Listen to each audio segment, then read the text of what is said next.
Hey, what's going on, guys? I'm en route to a home inspection, and the home inspector was nice enough to answer a couple of questions, that most buyers have. So I'm excited to do that for you guys. I just opened escrow on this property last week. We got it for $375,000, 3-bed, 2-bath. It was originally $400,000. They dropped it to $390,000, and then we actually got it down to $375,000 cash deal. 15-day escrow. So my buyer's super excited. I'm super excited for him, and so it's gonna be some good stuff, some good information about home inspections, guys. So stay tuned. Hey everybody, I'm in the city of Hesperia with Ruben from SoCal Home Inspects. Hey, how you doing? As promised, we're gonna ask Ruben a couple of questions about home inspections, and he's more than happy to answer them for us. So I really appreciate that. Absolutely. Thank you so much. All right. So the first question is, what's included in a home inspection? All right, so it's easier to answer what is not included in a home inspection. So a home inspection typically is everything that is attached to the house. And what I like to say is I'd rather tell you what I don't inspect, and that's going to be clothes washers and clothes dryers. I do check the connections, just the machines themselves not. That implies that everything else is checked. Got it. Okay. And how much does a home inspection cost? So a home inspection typically starts at about $400 for a single family, at about $350 for a condominium, and about $450 for a commercial building. Oh. That's about how they start. And then you have different kinds of structures like multifamily or whatnot. That it depends on that. But usually it's around $450 is average. Okay, great, awesome.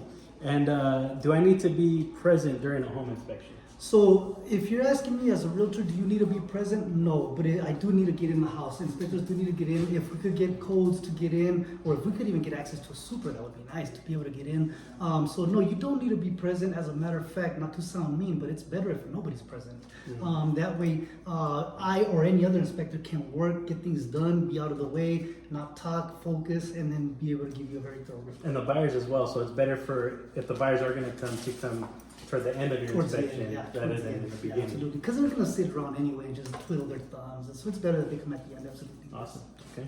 And then another question was, what happens if an inspector finds issues?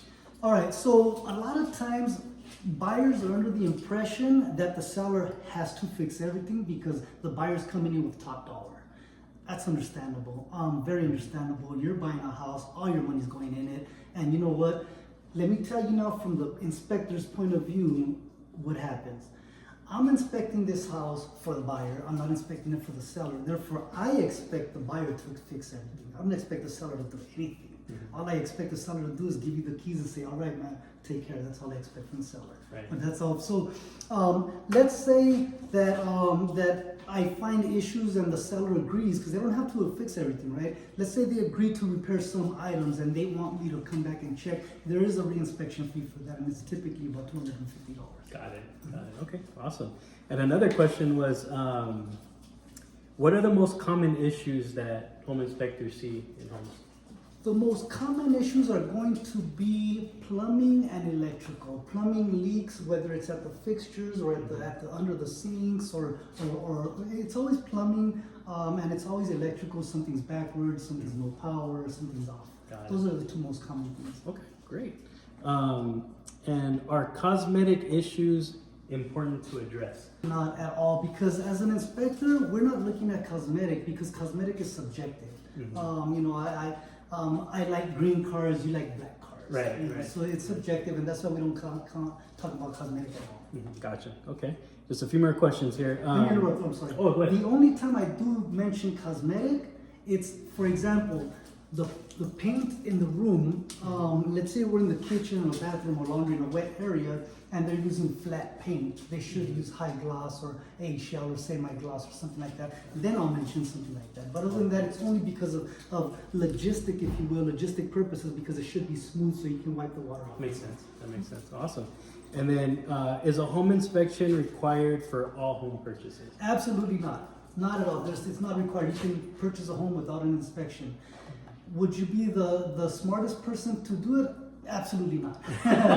You'd probably be the absolute opposite of the smartest person for not having done the inspection. You want to make sure you know what you're buying. There's a lot of times when I've heard some people don't do inspections on new houses because it's a new house.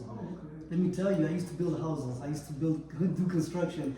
We would throw our stucco, our joint compound, and all the caulking, and all the other extra stuff down the water closet, which is going to be the toilet later on. And that's where we would throw stuff. And because it's not flushing all the time, it's going to get stuck somewhere, and you're going to have issues. So you definitely need stuff in a new house. That's a good point to bring up, because I've had clients that say, "Oh, it's a brand new house. I don't think I need one." But that's definitely a good point to bring up. For sure. I can easily say that I find more plumbing items on a brand new house than I do in an old house. Gotcha. Okay. And then, can a home inspection fail? I guess. No, absolutely not. Home inspections do not fail, and they do not pass. We are not city inspectors. We are not code enforcers or code inspectors. All we can tell you is, all we do is report on the condition of whatever it is that we're inspecting. So the refrigerator is not dispensing water. I can tell you that it's not. Then let's say the outlets in the kitchen. This house was built in 1990. So GFCIs were not required in this structure until 1993. Therefore, I cannot make a big deal about the outlets not being GFCI protected. I can only recommend it. Got it. Okay.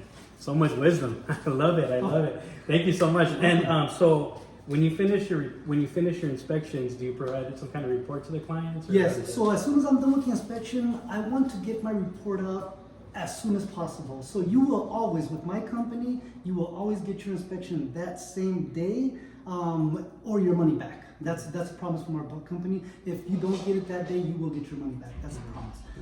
But you'll always get the report that same day. Absolutely. Awesome. And guys, this is Ruben from SoCal Home Inspects.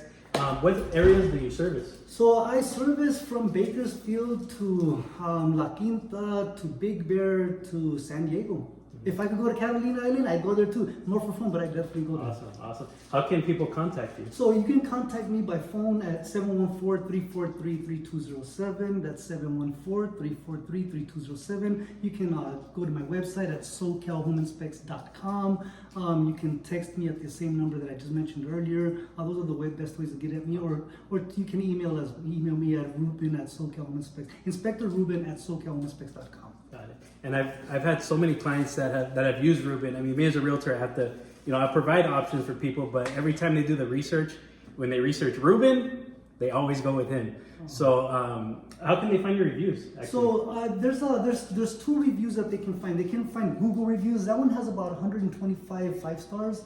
Oh, nice. And then my other one, my Spectora. Spectora is the report writing software that we use. It's a platform for writing reports. That one has about 500 5 stars. Okay, awesome. And so on Spectora, it would be spectora.com/reviews, and then you would find my name there. That's how you find it. Awesome. Guys, if you're looking for an awesome home inspector, Ruben's your guy. If you're looking to purchase a home, we're a great team. All right, we work together. And so I hope this video was helpful. If you have any questions, feel free to comment, subscribe, and we look forward to the next one.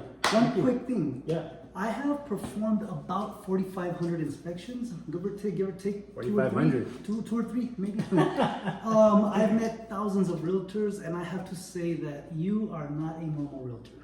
In a good way. In a good way. Most realtors are always hurrying me. How much longer? Why is that a problem? Is it leaking now? Defending the house instead of looking for their client's interest in you. To the contrary. I appreciate it. It's an honor working with you. Really. I appreciate it. I didn't tell him I was going to ask for that question. He just brought it on. I really appreciate it. Thank you so much. It's true. Good guy. You guys take care. Wish you guys the best. Thank you. Remember, whenever you get a home inspection, you want to ask. Don't concern so much yourself with the price of the inspection, because the cheaper your inspection, the cheaper your inspector, right? You get what you pay for. Yes. So you want to ask these questions when looking for an inspector. How many inspections have you performed? How many paid inspections have you performed? Are you a certified master inspector? Do you use a thermal imaging camera with all of your inspections? Of course I do. Do you use a drone with all your inspections? And both of those will add no extra fee. Yes, I do those without extra fees. And I do speak English and Spanish. Hablo español, so I speak Hebrew as well. So if you need to speak, someone speaks Hebrew, I got you. I didn't know that. That's awesome. Very good. Thank you so much. I appreciate it. Thanks so much, guys. If you have any questions, like I said, just comment below. All right. Thank you.